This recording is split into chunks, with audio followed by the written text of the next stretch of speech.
शरीर के दोषों को समझने का एक मर्म है पुरंजनोपाख्यान।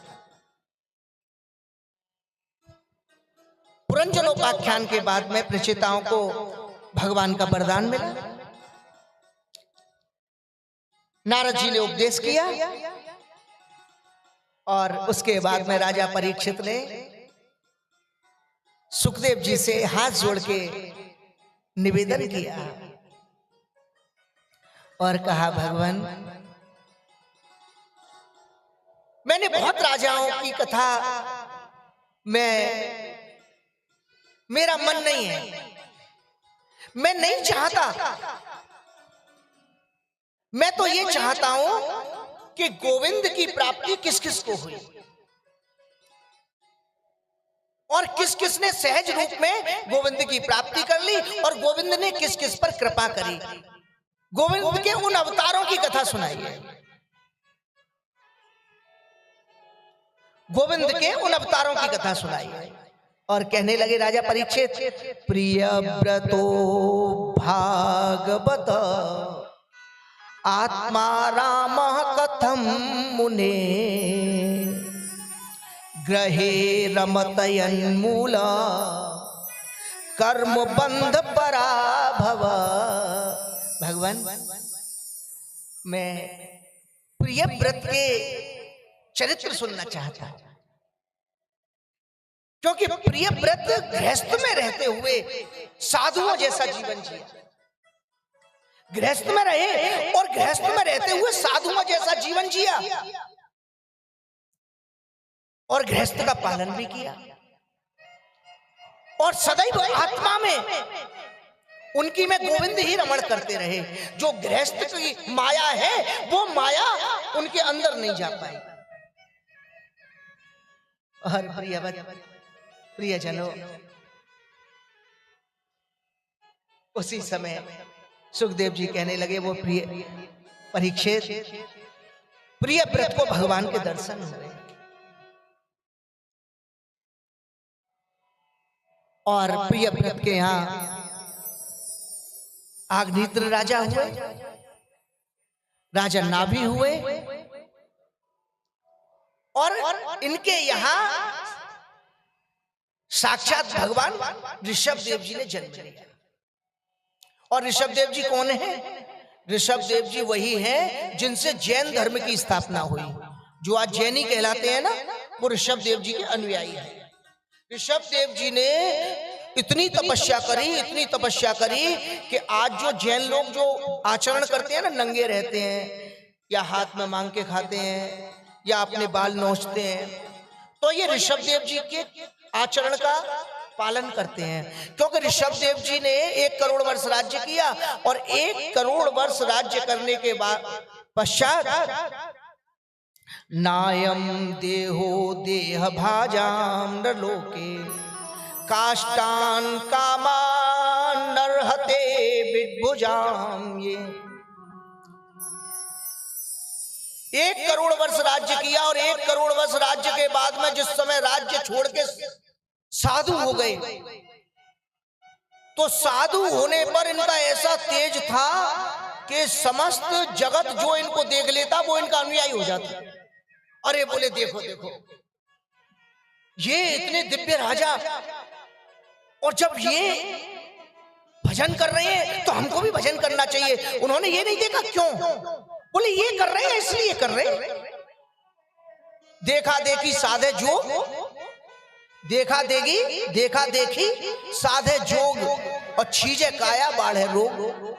हमारे ब्रज में कहते हैं देखा देखी साधे जोग। बोले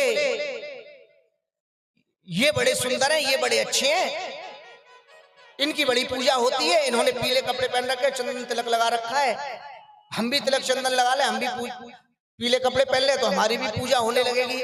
यानी कि देख के जोग साध लिया। अपने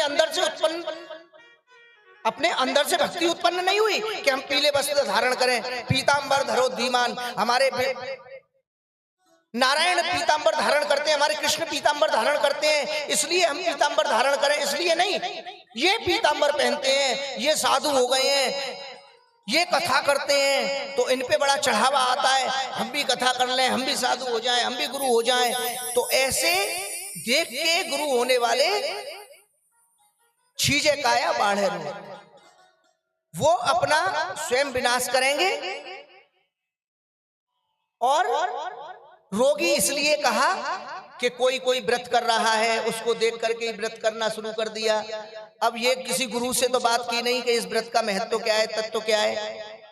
इसलिए किसी के देखा देखी कोई पूजा नहीं करनी चाहिए, किसी के देखा देखी कोई भी जप तप नहीं करना चाहिए। जो पूजा करनी है, जो जप तप करना है, अपने गुरुजी से बात करो, अपने गुरुजी से कहो, गुरुजी हम इन देवता की पूजा करें, कैसे होती है, क्या मंत्र है। अगर उचित होगा तो गुरुजी तुम्हें बताएंगे, अनुचित होगा तो मना कर देंगे।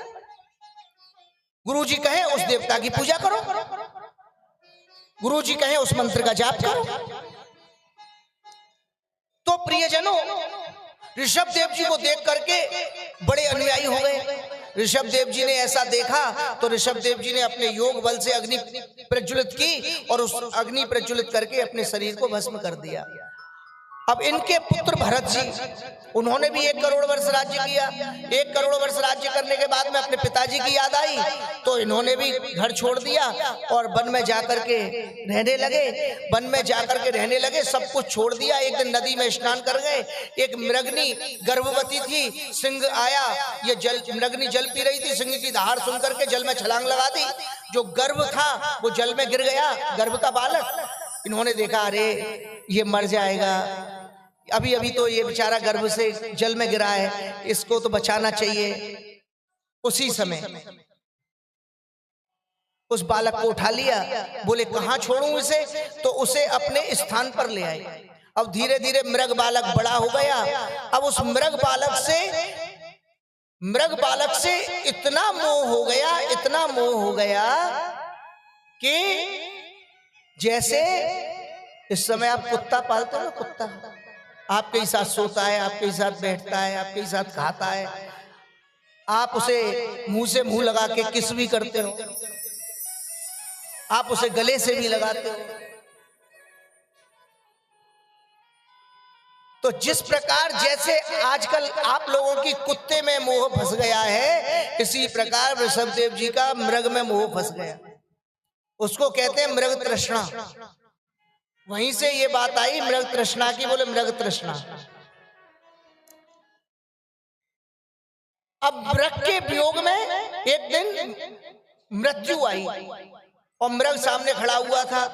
अब मृत्यु होते समय मृग से मोह था, मरने के बाद मृग बन गए। लेकिन जो तपोबल था वो जागृत रहा।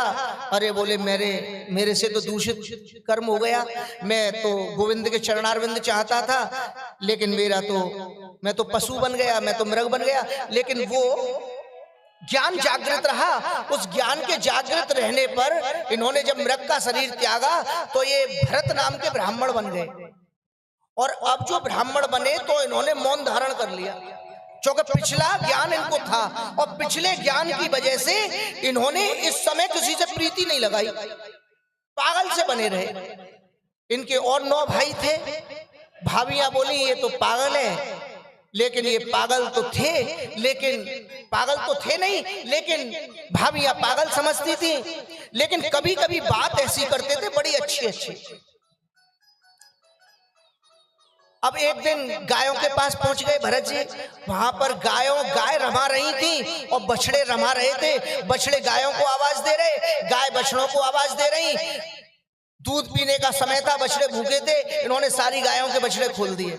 बोले हाय हाय देखो तो सही, इन बेचारों को दूध पीना चाहिए, इनकी माँ है, इनको बंधन में बांध रखा है, कितना बड़ा दोष है। नहीं, सारे बछड़े खोल दिए। भाभी आई बाल्टी ले करके दूध काढ़ने।